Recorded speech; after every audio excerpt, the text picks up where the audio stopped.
సదాశివసమారంభం శంకరాచార్య మధ్యమం విధుశేఖర భారతి పర్యంతం వందే గురు పరంపరం.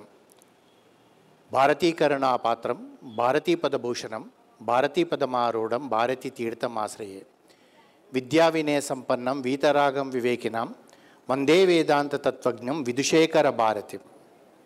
మాతృదేవో భవ, పితృదేవో భవ, ఆచార్య దేవో భవ, అతిథి దేవో భవ.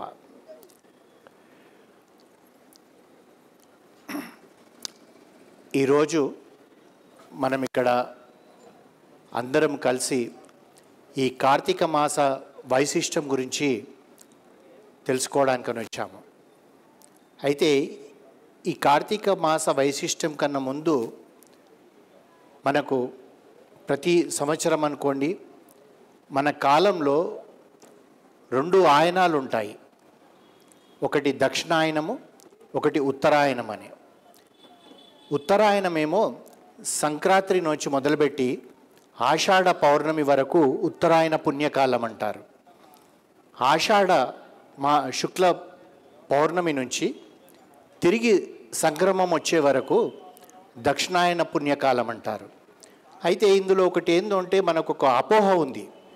ఏంటంటే ఉత్తరాయ పుణ్యకాలమే విశిష్టమైనది, దక్షిణాయన పుణ్యకాలం కాదనుకుంటారు. కారణం ఏంటంటే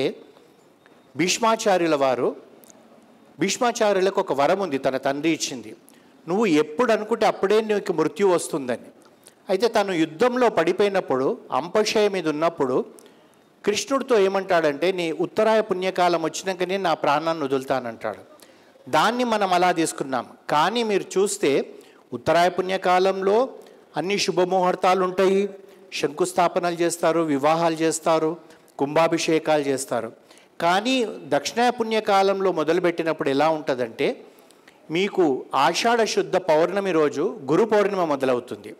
ఆ 15 రోజుల తర్వాత మనకు శ్రావణ మాసం వస్తుంది. ఈ శ్రావణ మాసంలో ఏంటంటే పూర్తిగా శ్రావణ మాసం అంతా కూడా ఆ పరమేశ్వరుడికి ప్రీతి కొరకు మనము పూజలు చేస్తాం. పరమేశ్వరుడికి ఒక్కరి కొరకేనా అండి అంటే కాదు. ఆ శ్రావణ మాసంలో అమ్మవారి గురించి కూడా మనం ప్రార్థన చేస్తాం. వరలక్ష్మి వ్రతం వస్తుంది. ఆ వరలక్ష్మి వ్రతంలో మనం ఎందుకు అమ్మవారిని పూజ చేస్తాం? అదొక్కటే నాండి అంటే కాదు. అప్పుడు కూడా శ్రీ మహావిష్ణువు అవతారమైన హయగ్రీవ జయంతి వస్తుంది శ్రావణ పౌర్ణమి రోజు. ఆ తర్వాత మనం చూసుకుంటే ఏమొస్తుంది, మనకు భాద్రపద మాసం వస్తుంది. భాద్రపద మాసంలో గణేష్ నవరాత్రి ఉత్సవాలు జరుగుతాయి. ఈ గణేష్ నవరాత్రి ఉత్సవాల తర్వాత మనకు వచ్చేది ఏంటంటే ఒక ముఖ్యమైన పక్షం, మహాలయ పక్షం అంటారు. అంటే ఈ మహాలయ పక్షంలో మనము మన దేవతల కొరకు, దేవుళ్ళ కొరకు ఎన్ని రకాలుగా మనం పూజలు చేస్తామో, ఈ మహాలయ పక్షంలో మన పితృల కొరకు కూడా అంతే శ్రద్ధతోటి పూజలు చేస్తాం మనం. అయితే మనకి ఇంకా దక్షిణ భారతంలో మనకు అంతగా శ్రద్ధ మనకు కనబడదు. మీరు ఉత్తర భారతంలోకి వెళ్తే ఈ మహాలయ పక్షాలలో శ్రాద్ధ దిన్ అంటారు. ఈ శ్రాద్ధ దిన్ అనేటప్పుడు ఆ 15 రోజులు వాళ్ళు క్షౌరం కూడా చేయించుకోరు. అసలు ఒక చిన్నది ఏదైనా కొత్త వస్తువు కొనుక్కోరు. అంటే మనకు కూడా అప్పుడు ఆ మహాలయ పక్షాలలో పెళ్ళిళ్ళు అవన్నీ చేసుకోమనుకోండి, కానీ తిథి రోజే మనం చేస్తాం. వాళ్ళు అక్కడ 15 రోజులు కూడా శ్రాద్ధ దిన్ అని చెప్పేసి పితృల కొరకు ఎన్నో చేస్తారు.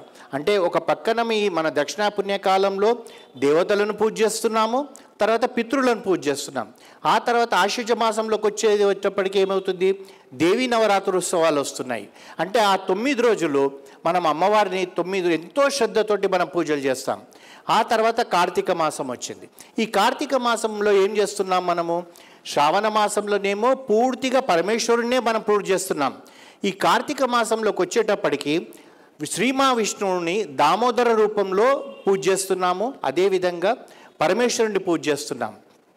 అయితే దీని తర్వాత వచ్చేది ఏంటి అంటే ధనుర్మాసం వస్తుంది. ధనుర్మాసంలో మనం ఏం చేస్తున్నాము, గోదాదేవిని పూజిస్తున్నాము, శ్రీ మహావిష్ణువు ఆలయాలు పూజ చేస్తున్నాం. అయితే అటు శ్రావణ మాసంలో పూర్తిగా ఈశ్వరుడి గుడిలోకే వెళ్తుంటాము. ఇటు ధనుర్మాసంలో పూర్తిగా మనము శ్రీ మహావిష్ణువు అవతార గుళ్ళలోకే వెళ్ళి పూజలు చేస్తాం. కార్తీక మాసంలో మాత్రం ఓ పక్కన మనం శ్రీ మహావిష్ణువుని, ఓ పక్కన శంకరుడిని ఇద్దరిని పూజ చేస్తాం. దామోదర స్వరూపమైన శ్రీ మహావిష్ణువుని, అదేవిధంగా పరమేశ్వరుడైన శంకరుడిని ఈ యొక్క నెల రోజులు మనం ఎందుకు ఇంత శ్రద్ధగా చేస్తామంటే కారణం ఉంది. దాంట్లో. ఏంటంటే ఈ కార్తీక మాసము మనకు చంద్రుల్లో కృతికా నక్షత్రం వస్తుంది, సూర్యుల్లోనేమో తులా నక్షత్రం వస్తుంది. అందు గురించి మనకేమవుతుందంటే ముఖ్యంగా ఈ నెలలో మొదలవుతుంది. మనకి ఈ నెలలో మనకు చీకటి ఎక్కువ ఉంటుంది, తర్వాత వెలుతురు తక్కువ ఉంటుంది. మనకు సాయంకాలం 5:30 కల్లానే మనకు చీకటి కనబడుతుంది. మళ్ళీ మనకు తెల్లవారితే కానీ మనకు సూర్యోదయం కాదు. అందు గురించి ఏంటంటే మనం ఈ దీపాలు వెలిగిస్తాం. అంటే సైంటిఫిక్గా కూడా మనం తీసుకుంటే ఏమవుతుంది, మీరు నార్మల్ లైఫ్లో చూడండి, మీకు ఎక్కువగా ఆరోగ్యము క్షీణించేది ఈ కాలంలోనే. ముఖ్యంగా ఈ నవంబర్ డిసెంబర్లో స్టాటిస్టిక్స్ కూడా చూసుకుంటే మీకు హార్ట్ అటాక్స్ ఎక్కువ వస్తాయి. కారణం ఏంటంటే ఇవన్నీ కూడా ఈ సమయంలో అలా ఉంటుంది కనుక మనకి ఇప్పుడు మనకు చెప్పారనుకోండి, ఏమండి మీరు ఈ కాలంలో ఆరోగ్యం బాగుండదు, మీరు తెల్లవారుజామున లేవ్వండి, దీపం వెలిగించండి అంటే మనము వింటామో వినమో అని మన పూర్వీకులు ఏం చేశారంటే ఈ కార్తీక మాసంలో దీపాలు వెలిగించడం, ఇన్ని లక్షల కోట్ల దీపాలు వెలిగించడం వల్ల సాయంకాలం అయ్యేటప్పటికి ఏమవుతుంది, ఏదైనా వైరస్ లాంటి ఏదైనా ఉన్నా కానీ అవన్నీ భస్మమైపోతున్నాయి. మీ అందరికీ గుర్తుండే ఉంటుంది, మనకు కరోనా వచ్చినప్పుడు ఒకరోజు భారతదేశం అంతా కూడా అందరినీ బయట దీపాలు పెట్టండి అన్నారు. మనం కొందరు నవ్వుకున్నారు, దీపాలు పెడితే ఏమొస్తుందండి అని. ఆ వైరస్ అనేది చనిపోవడానికి ఇది మనకు కారణమవుతుంది. అయితే ఈ కార్తీక మాసంలో ఏంటండి దీని విశేషం అంటే ఇంతకుముందు చెప్పుకున్నట్టుగా కూడా నదీ స్నానము, దానము, దీపం వెలిగించడము, దీపదానం చేయడము, ఇవన్నీ మనకు ముఖ్యమైనయే. అయితే ఇది మనకు మీ అందరికీ తెలిసిందే, నేను కొత్తగా చెప్పాల్సిన అవసరం లేదు. కార్తీక పురాణం అని ఉంటుంది, ప్రతిరోజు ఒక కథ చదవాలంటారు. ఒక్క పేజీ ఉంటుంది, అది ఎక్కువ ఉండదు, 30 రోజులు చదవాలంటారు. అదేవిధంగా ధనుర్మాసంలో కూడా గోదాదేవి తాను ఏదైతే పాశురంలో రచించిందో అది చదవమంటారు. ఈ కారణం ఏంటంటే మనకు భక్తి అనేది కాకుండా మనము ఒక దీపం పెడుతున్నాము, ఆ దీపానికి కారణం ఏంటిది, దీపం ఎందుకు వెలిగిస్తుంది, మన జీవితాలలో మనం ఎలా వెలిగించుకోవాలి. అదేవిధంగా మనం చూసుకుంటే మనము ఈ నెల మొత్తం కూడా దీపాలు వెలిగిస్తాం. ప్రతి గుళ్ళోకి వెళ్ళండి, మీరు దీపాలు వెలిగే ఉంటాయి. అంటే అది విష్ణు ఆలయమే కావచ్చు, శివాలయమే కావచ్చు. మనకు ఎక్కువగా మనకు నేర్పించేది కార్తీక మాసంలో దీపావళి నుంచి మొదలు పెడితే మళ్ళీ అమావాస్య ముందు వరకు కూడా మనకు దీపాలు వెలిగిస్తాం. తర్వాత దీపదానం చేస్తాం. తర్వాత సోమవారం మనము ఉపవాసం ఉంటాము. ఆ తర్వాత ద్వాదశి నాడు ఉపవాసం ఉంటాము, పౌర్ణమి నాడు ఉపవాసం ఉంటాము. అయితే ఇక్కడ ఏముంటుందంటే మనకు ఈ నెలలో ఇటు శ్రీ మహావిష్ణుకు చాలా ప్రీతికరమైన సత్యనారాయణ వ్రతాలు చేసుకుంటుంటారు. అదేవిధంగా పరమేశ్వరుడికి ప్రీతికరమైన కేదారేశ్వరి నోములు గుడ్డ చేసుకుంటాం. అంటే ఇవి రెండు కలయికలతో ఉన్న నెల కార్తీక మాసం. ఇటు శివుణ్ణి ఆరాధిస్తాము, ఇటు శ్రీ మహావిష్ణువుని ఆరాధిస్తాం. అయితే ఈ కార్తీక పురాణం గురించి మనకు ఎలా తెలిసిందండి అంటే దీనికి ఒకసారి వశిష్ఠ మహర్షి జనక మహారాజు దగ్గరికి వచ్చాడు. అయితే జనక మహారాజు గురించి మనం చెప్పుకోవాలంటే మనందరికీ తెలిసిందే సీతమ్మ వారి తండ్రి అని తెలిసి. కానీ జనక మహారాజు అయినా సరే కానీ స్థితప్రజ్ఞత, ఆయనకు అధికారం అంటదు, డబ్బు అంటదు, ఏమీ అంటదు, ఎంతసేపు కూడా స్థితప్రజ్ఞతో ఉంటాడు. అంటే ఇప్పుడు మనం కొందరిని చూస్తుంటాం, అధికారం ఉన్నప్పుడు వాళ్ళు దర్పంతో ప్రవర్తిస్తారు, డబ్బు ఉంటే దర్పంతో ప్రవర్తిస్తారు, విద్య ఉంటే దర్పంతో ప్రవర్తిస్తారు. జనక మహారాజు అలా కాదు. అందుగురించి భగవద్గీతలో శ్రీకృష్ణుడే అంటాడు, స్థితప్రజ్ఞతకు గుర్తు ఎవరయ్యా అంటే జనక మహారాజు. అయితే ఈ వశిష్ఠ మహర్షి జనక మహారాజు దగ్గరికి వచ్చి నేను ఒక యాగం చేయబోతున్నాను, ఆ యాగానికి కావలసిన ద్రవ్యము అవన్నీ సమకూర్చడానికి నీ దగ్గరకు వచ్చానంటాడు. అంటే ద్రవ్యం అంటే ఏంటిదండి అని అంటే ఆ డబ్బు రూపంలోనే కావచ్చు, వస్తు రూపంలోనే కావచ్చు.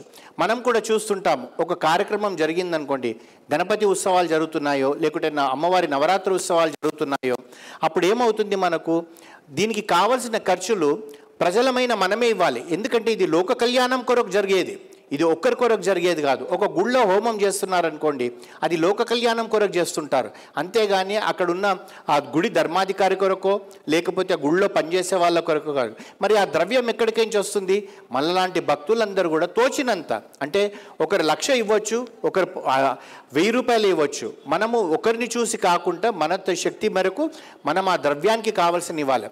అదేవిధంగా వశిష్ఠ మహర్షి జనక మహారాజు దగ్గరకు వస్తే జనక మహారాజు నేను అన్నీ ఇస్తాను, కానీ నాకు ఈ కార్తీక పురాణం గురించి నాకు మీరు చెప్పాలండి, దాని మహాత్యం గురించి అంటే అప్పుడు ఒక్కొక్కటి 30 కథలుగా చెప్తాడు వశిష్ఠ మహర్షి. అయితే అందులో మొదటిది ఒక కథ ఏమంటే, కాశీక్షేత్రంలో ఓ సద్బ్రాహ్మణుడు ఉండేవాడు. ఈ సద్బ్రాహ్మణుడు ఎలాంటి వాడంటే చాలా నియమనిష్టాలతో కూడుకొని ఉంటాడు. అతనికి సంతానము చాలా సంవత్సరాలకు కలుగుతుంది. ఒక ఆడపిల్ల పుడుతుంది. ఆడపిల్ల ఎలా ఉంటుందంటే ఎంత ఆ అమ్మాయికి ఉన్నంత అందము ఆ కాశీనగరంలో ఎవరికి కనబడదు. కానీ దురదృష్టం ఏంటంటే ఆ అమ్మాయి వయసు వచ్చిన కొద్దీ విచ్చలవిడితనంగా ఉండేది. అంటే తనకు ఎక్కడ సిగ్గుపడడం లేదు, తను బ్రాహ్మణుడు కుమార్తె అన్న భావన లేకుండా తను ఎవరితో పడితే వాళ్ళతోటి తిరగడం మొదలుపెట్టింది. అయితే అలా ఉన్నప్పుడు తనకేం చేస్తాడంటే ఆ తండ్రి ఇంకొక బ్రాహ్మణుడికి సద్బ్రాహ్మణుడికి ఇచ్చి వివాహం చేస్తాడు. వివాహం అయితే ఈ అమ్మాయిలో మార్పు వస్తుందన్న ఆశతోటి చేసేటప్పటికి ఈ అమ్మాయి అందానికి ఆ భర్త తను బానిస అయిపోతాడు. బానిస అంటే ఆవిడ ఏదంటే అది వింటాడు. అయితే అక్కడ అత్త మామ ఉంటారు. వాళ్ళు ఎంతసేపు అంటారు కొడుకుతో, అరే ఏంట్రా తన ప్రవర్తన మంచిగా లేదు, నువ్వు కనీసం భయంలో పెట్టు, తను ఈ విధంగా ఉంటే మనకు అప్రతిష్ట వస్తుంది, మనం ఈ ఊరిలో మనల్ని ఎంతమంది గౌరవిస్తున్నారంటే ఇతను భార్యామోహంలో ఉండి అతను ఏమీ చెప్పకుండా ఉంటే ఈ తల్లిదండ్రులు ఏమవుతారంటే మనం ఈ ఊరిలో ఉంటే ఈ మన కోడలు చేసే పనులతోటి మనకు అసలు మన మొహం చూపెట్టుకునే విధం ఉండదని చెప్పేసి వాళ్ళు ఊరు వదిలి వెళ్ళిపోతారు. ఊరు వదిలి వెళ్ళిపోతే ఈ అమ్మాయి ఎవరైతే ఉన్నారో తనకి ఇంకా అడిగేవాళ్ళు లేరు, అత్తమామలు లేరు, నా భర్త నేను ఏది చెప్తే అది వింటాడన్న భావనతోటి తను ఇంకా విచ్చలవిడిగా ప్రవర్తించి ఎవరితో పడితే వాళ్ళతో తిరగడం చేయడం జరుగుతుంది. అయితే ఒకసారి ఏం చేస్తుందంటే ఈ భర్తను కూడా అడ్డు ఉండకూడదు అని చెప్పేసి ఇప్పుడు మనం రోజు పేపర్లో చూస్తున్నాం భర్తను చంపేయడం, ఇలాంటి ఈ కథలు అప్పుడు కూడా ఉన్నాయి. భర్తను చంపేస్తుంది. చంపేసిన తర్వాత ఏమవుతుందంటే తాను ఇంకా ఇలా ఉంటే కుదరదని చెప్పేసి ఇంకా విచ్చలవిడితనంతో తిరుగుతుంటే తను వయసు పెరుగుతుంది. వయసు పెరిగినప్పుడు మనందరికీ తెలిసింది మన శరీరంలో ఉన్న పట్టుత్వం తగ్గిపోతుంది. ఎప్పుడైతే పట్టుత్వం తగ్గిపోతే ఎదుటి వాళ్ళని మనం ఆకర్షించలేము. తను ఏమవుతుందంటే ఇక అప్పుడు ఆఖరికి తన ప్రాణం వదిలేస్తుంది. వదిలేస్తే యమభట్టులు వచ్చి యమలోకానికి తీసుకుపోయిన తర్వాత తాను తిరిగి మళ్ళీ జన్మలో ఓ కుక్కై పుడుతుంది. అయితే ఈ కుక్కై పుట్టినప్పుడు ఏమవుతుందంటే తనకు ఏది కూడా ఆ కుక్కై ఊరిలో ఉంటుంది. అయితే తనకు తెలియదు నేను కుక్కనని చెప్పేసి, ఎందుకంటే పూర్వజన్మ స్మృతులు అందరికీ ఉండవు. అయితే ఒక రోజు ఏమవుతుందంటే ఇలాంటి కార్తీక మాసంలోనే ఆ ఒక బ్రాహ్మణుడు సోమవారం నాడు ఉపవాసం ఉంటాడు. ఉండేటప్పటికి ఊర్లో అందరూ కూడా ఉపవాసం ఉంటారు. అంటే ఇప్పుడంటే మనకు నగరాలు పెరిగిపోయినాయి, అక్కడి కారణం నుంచి ఇక్కడ వరకు మనకేం తెలుస్తలేదు. అప్పుడు గ్రామాలు చిన్నగా ఉండేది, అగ్రహారాలు చిన్నగా ఉండేది. అయితే ఊర్లో ఉన్న వాళ్ళందరూ కూడా కార్తీక సోమవారం వ్రతం చేసుకొని అందరూ ఉపవాసాలు ఉండేటప్పటికి ఈ యొక్క కుక్కకు ఆ రోజు ఎవ్వరు అన్నం పెట్టరు. అన్నం పెట్టకపోతే తను ఏమవుతుందో అంటే ఆకలి బాగా ఉంటుంది. అయితే ఆ రోజు ఏం చేస్తుందంటే ఒక సద్బ్రాహ్మణుడు తాను సాయంకాలం సంధ్యావేళ ఉపవాసం వదలాలే కనుక తాను వంట వండుకున్న తర్వాత అన్నాన్ని ఆ గుడి ఎదురుగా బలిపీఠాలను ఉంటాయి, ఆ బలిపీఠం మీద పెడతాడు. ఈ కుక్క కూడా ఎక్కడైనా నాకు తిండి దొరకకపోతుందా అని చెప్పి ఆ గుడి చుట్టూ ప్రదక్షిణ చేసినట్టు చేసి ఆ బలిపీఠం మీద ఉన్న అన్నాన్ని తినేటప్పటికి అప్పుడు దానికి పూర్వస్మృతులు కలుగుతాయి.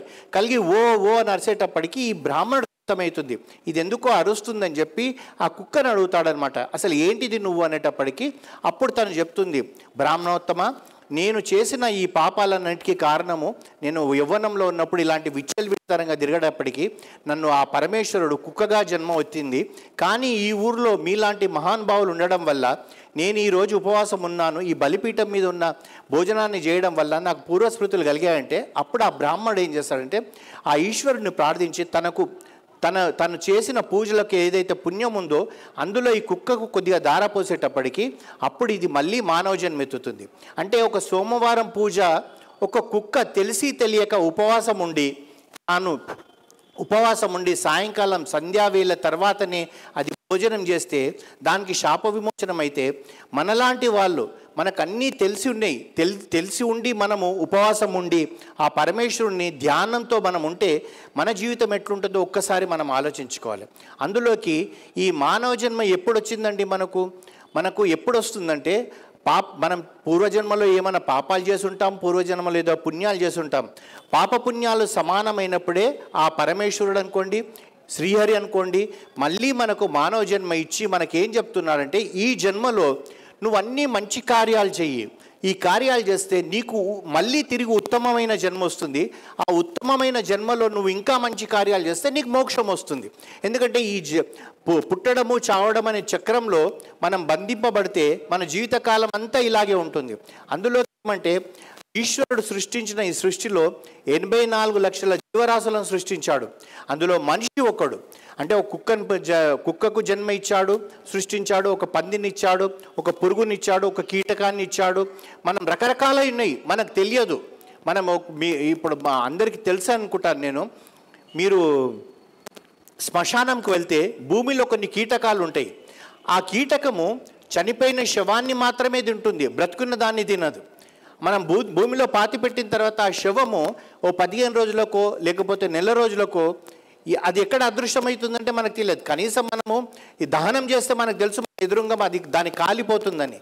కానీ ఎక్కడైతే మనం ఖననం చేసినప్పుడు అది ఎక్కడ పోతుందంటే ఈ కీటకాలే అవిటిని తింటాయి, బ్రతికిన వాళ్ళని తినవు. అలాంటి జన్మలన్నీ దాటిన తర్వాత ఈ మానవ జన్మ వస్తుంది.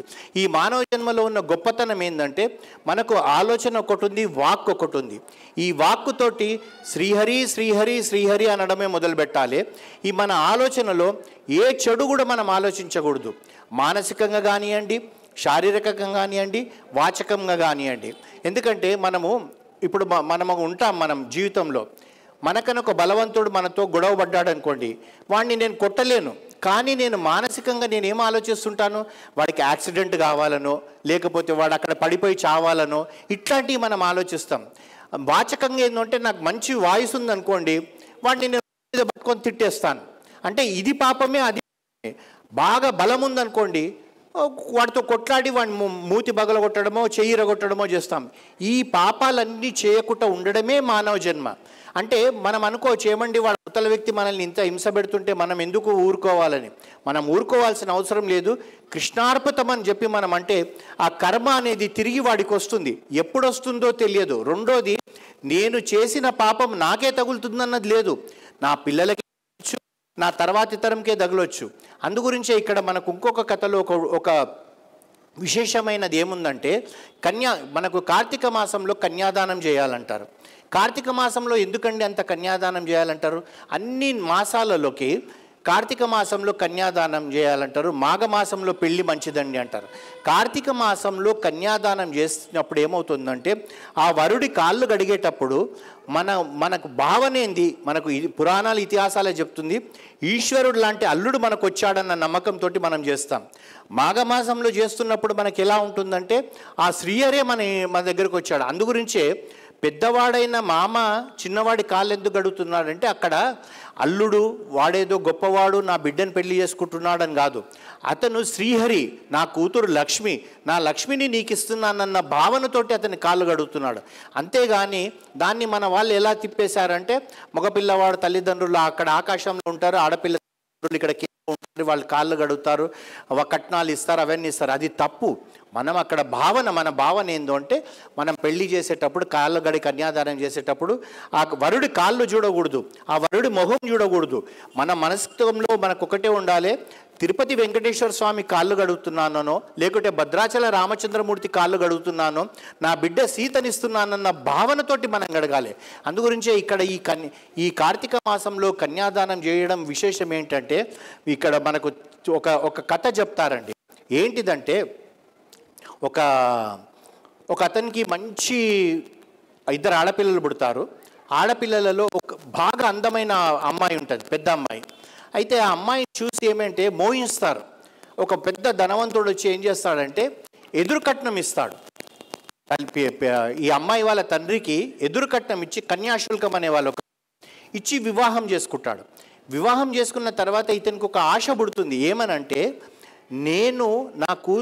అంటే అతను చాలా బీద స్థితిలో ఉన్నవాడికి ఇంత డబ్బు వచ్చేటప్పటికి పెద్ద బంగ్లా అంతఃపురం లాంటిది అన్ని అంగులు ఆర్భాటాలు అన్నీ అయిపోయేటప్పటికి నాకు ఇంకో కూతురు ఉంది, ఈ కూతురుని కూడా ఇంకా డబ్బు గల్ల వాడికి ఇస్తే ఇంకా నాకు డబ్బు వస్తుందని ఆశ పుడుతుంది. అయితే అతనికి ఏమవుతుందంటే అతను చనిపోతే యమలోకం తీసుకుపోయి రాచి రంపాన పెట్టి శిక్షలు వేస్తుంటారు.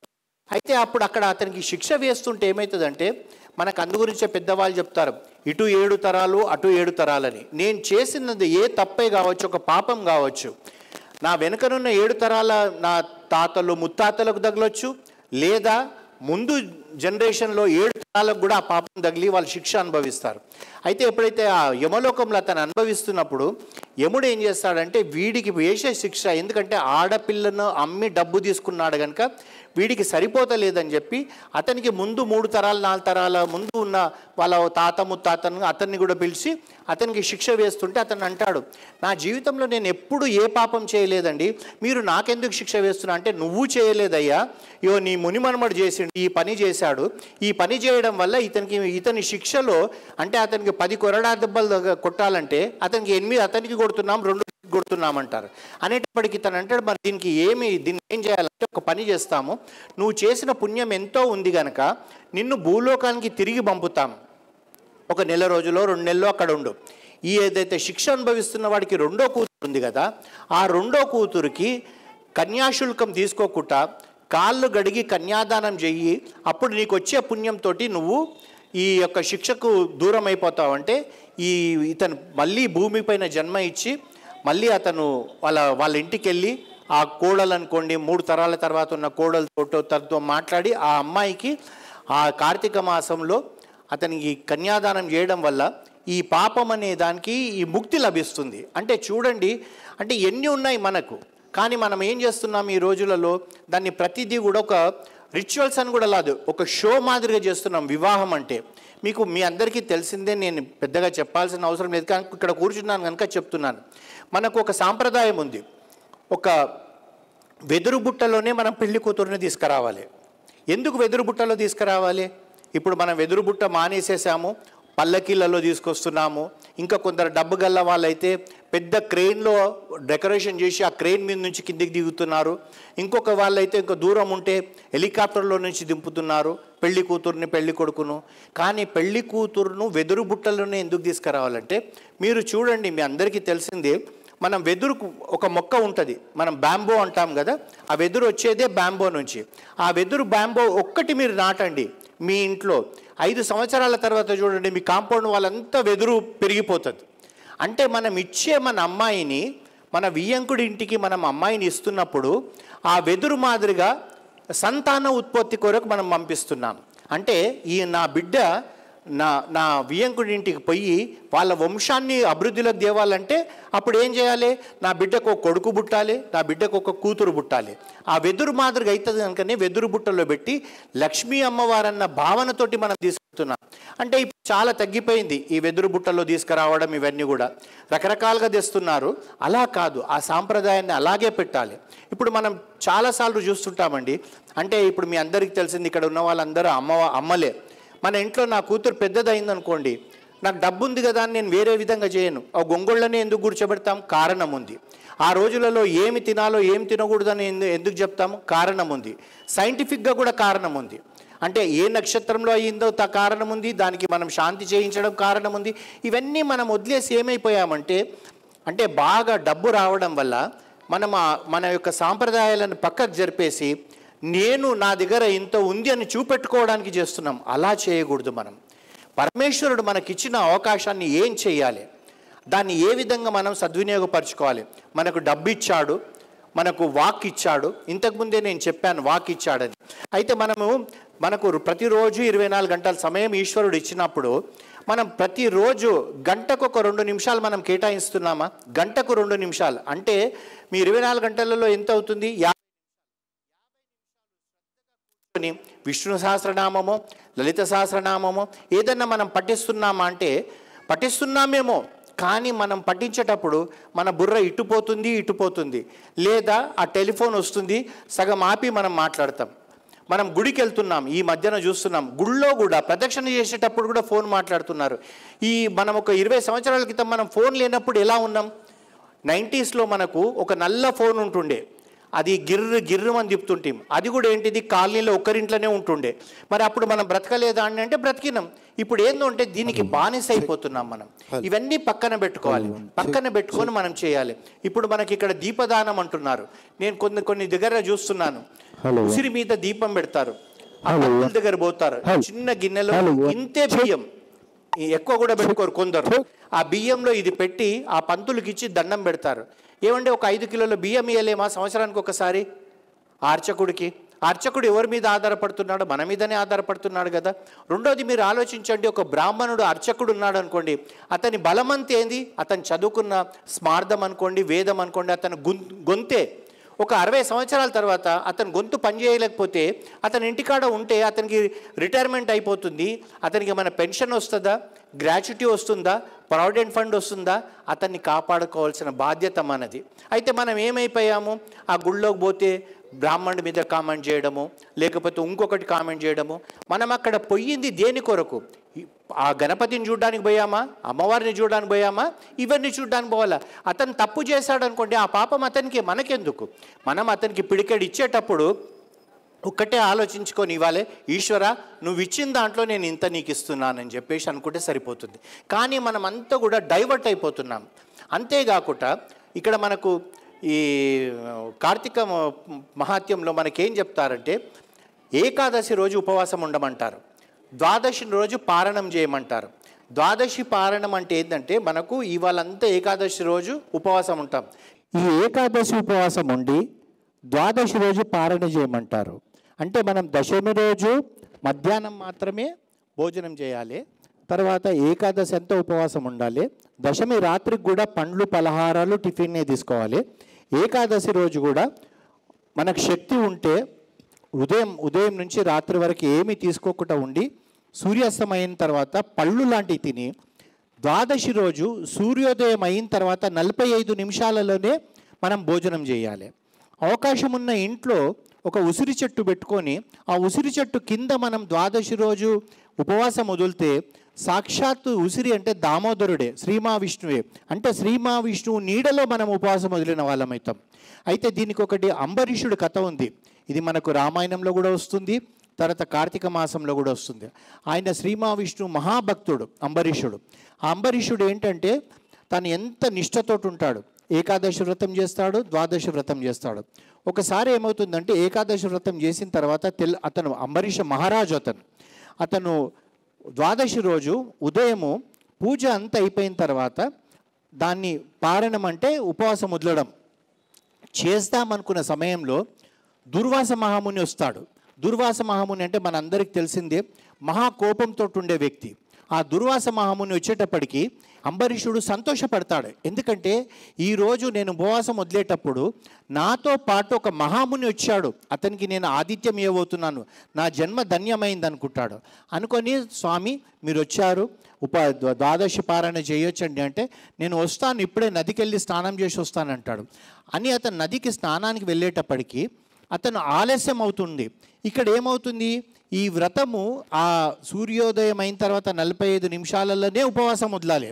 ఆ 45 నిమిషాలకు సమయం దగ్గర పడుతుంటే ఇతనికి ఇన్ని సంవత్సరాల నుంచి నేను చేస్తున్న ఈ వ్రతము భంగమవుతుందేమో, ఒకవేళ నేను మహర్షిని వదిలేసి నేను ఏదైనా తిన్నాననుకో అది మహాపాపం, ఏం చేయాలని చెప్పేసి అక్కడ ఎందరో మంత్రులు, మా మునులు, వీళ్ళందరూ ఉంటారు, ఋషులు, వాళ్ళందరిని అడుగుతాడు. మా దుర్వాస మాముని నదికి వెళ్ళాడు, ఇంతవరకు రాలేదు, ఇప్పుడు నేను ఏం చేయాలంటే వాళ్ళందరూ కూడా భయపడతారు దుర్వాస మహామునికి. భయపడి, అయ్యా మాకు తెలియదు, నువ్వు ఏం చేయాలనుకుంటా అదే నిర్ణయించుకుంటే, ఇతను ఏమనుకుంటాడంటే, సరే నేను భోజనం అది ఏం చేయను, ఒక డ్రాప్ ఆఫ్ వాటర్ ఇట్లా ఆచమం చేసుకుంటే అది ఉపవాసం వదిలినట్టు అవుతుంది, నేను భోజనం చేయని వాడిని కూడా అవుతాననే అభిప్రాయంతో ఇతను అలా తీసుకొని ఒక చిన్న ఆచమం చేసే చెంచాతోటి ఇలా నీళ్ళు తాగేటప్పటికి దుర్వాస మాముని అప్పుడు వచ్చి అంటాడు, నన్ను పిలిచి ఆతిథ్యం ఇస్తానని చెప్పి నాకన్నా ముందరే నువ్వు ఉపవాసం వదిలేసావని చెప్పేసి నేను నీకు శాపం పెడుతున్నానని అతను ఏమంటాడంటే, నానా యోనిలలో నువ్వు జన్మ ఎత్తుతావంటాడు. అంటే ఇప్పుడు అమ్మ యోని నుంచి నేను పుట్టాను, నానా యోనులు అంటే ఒక పంది కావచ్చు, ఒక ఆవు కావచ్చు, ఒక చేప కావచ్చు, రకరకాల దాంట్లో నువ్వు పుడతావని శాపం పెట్టేటప్పటికి ఇతను గజగజ వణికిపోతాడు. వణికిపోయేటప్పటికి ఏమవుతుందంటే, ఇది శ్రీ మహావిష్ణువుకు తెలుస్తుంది. శ్రీ మహావిష్ణువు అతను ఏం చేస్తాడంటే, ఈ దుర్వాస మహాముని దగ్గరికి, ఇతను నా భక్తుణ్ణి ఇంత శ్రద్ధతో ఇన్ని వ్రతాలు చేస్తున్న నా భక్తుణ్ణి ఇతను ఈ విధంగా శాపం పెట్టాడని చెప్పేసి సుదర్శన చక్రం పంపించేస్తాడు. ఆ సుదర్శన చక్రం ఈ దుర్వాస మహాముని మీదకి వచ్చేటప్పటికి ఇతను గజగజ వణికిపోతాడు. వణికిపోయి ఏం చేస్తాడంటే, సుదర్శన చక్రం ఎందుకు వస్తుంది అన్నది తన యోగ దృష్టితో తెలుసుకొని అయ్యోయ్యో నేను ఈ తప్పు చేశాను కదా అని చెప్పి అతను ముల్లోకాలకు వెళ్తాడు. బ్రహ్మదేవుడి దగ్గరికి వెళ్తే నేనేం చేయలేనంటాడు, పరమేశ్వరుడి దగ్గరికి పోతే నేనేం చేయలేనంటాడు, శ్రీ మహావిష్ణువు దగ్గర పోతే నేనేం చేయలేను, నిన్నేమైనా కాపాడాలంటే నిన్ను అంబరీషుడే కాపాడగలుగుతాడంటే మళ్ళీ తిరిగి అంబరీషుడి దగ్గరికి వస్తాడు. అంబరీషుడి దగ్గరికి వచ్చి అతన్ని శరణు జొచ్చుతాడు. అంటే మీరు ఆలోచించండి, దుర్వాస మహాముని లాంటి వ్యక్తి ఒక శ్రీహరి భక్తుడికి తను లొంగిపోయాడు. నేను శరణు జొచ్చుతున్నాను, నన్ను రక్షించు అంటున్నాడు. అంటే కారణం ఏంటంటే ఈ మనం చేసేది చిన్న చిన్నయే కావచ్చు. అంటే ఒక రోజు ఉపవాసం ఉంటే ఏమవుతుందంటే మనకు వెంటనే కనబడదు. మనకు సినిమాలలో చూపెట్టినట్టుగా ఇలా ఇందులోకించి బంగారు కాయిన్లు పడడమో లేకుంటే పుష్పక విమానం రావడమో తెలియదు.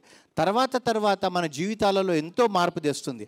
అయితే అప్పుడు ఈ యొక్క అంబరీషుడు ఏం చేస్తాడంటే, మహాముని మీరు నన్ను శరణు చేర్చడం ఏంది, మీరు మహామునులు అని చెప్పి ఆ సుదర్శన చక్రానికి అతను ప్రార్థన చేస్తే ఆ సుదర్శన చక్రం వెళ్ళిపోయిన తర్వాత మళ్ళీ దుర్వాస మహాముని కూర్చోబెట్టి ఆతిథ్యం ఇచ్చి సంతుష్టిపరుస్తాడు.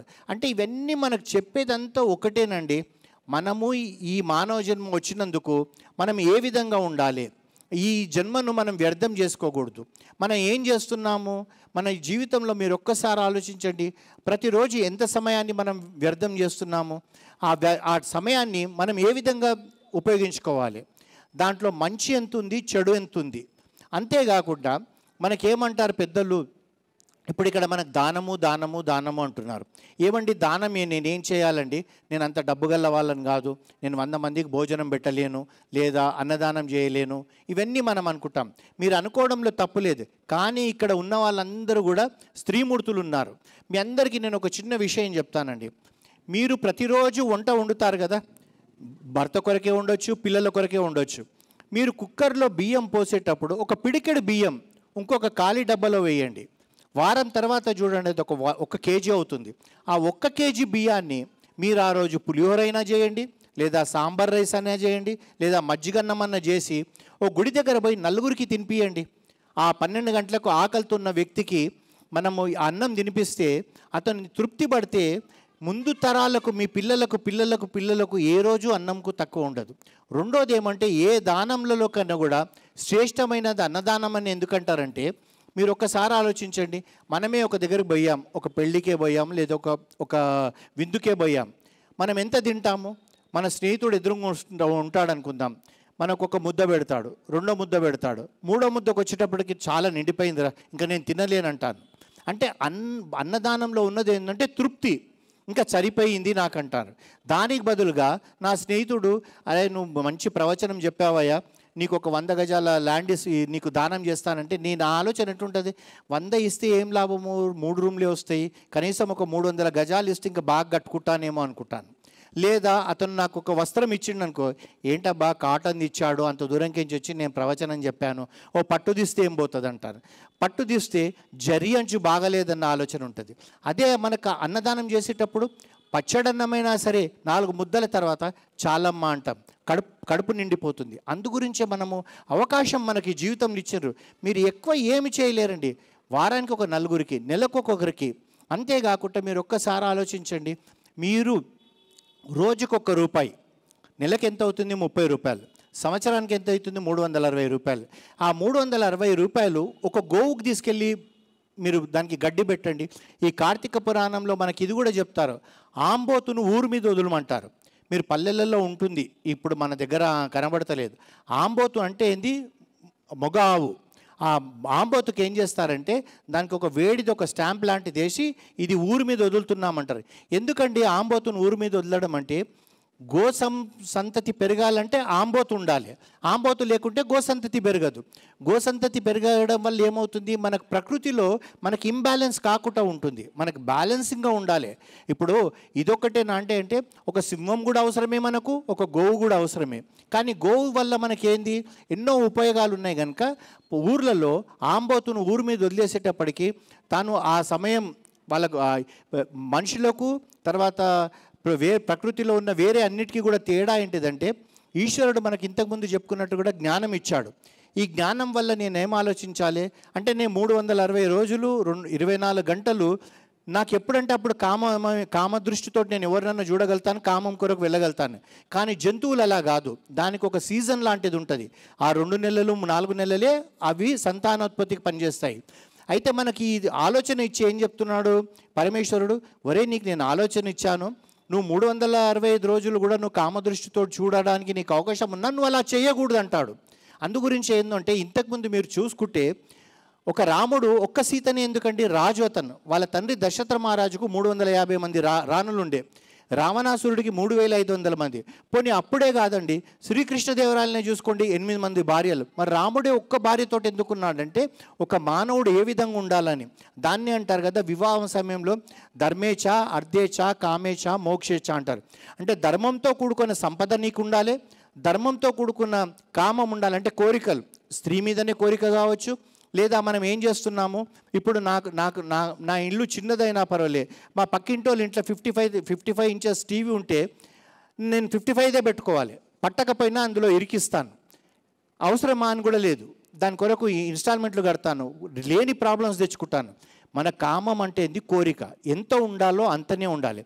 తర్వాత ఏంది, ఈ 3 కరెక్ట్గా ఉంటే నీకు మోక్షం అనేది వస్తుంది. అయితే మనకి ఈ ప్రకృతిలో సంతాన ఉత్పత్తి కొరకే ఆంబోతును ఊరు మీద వదిలేవాళ్ళు.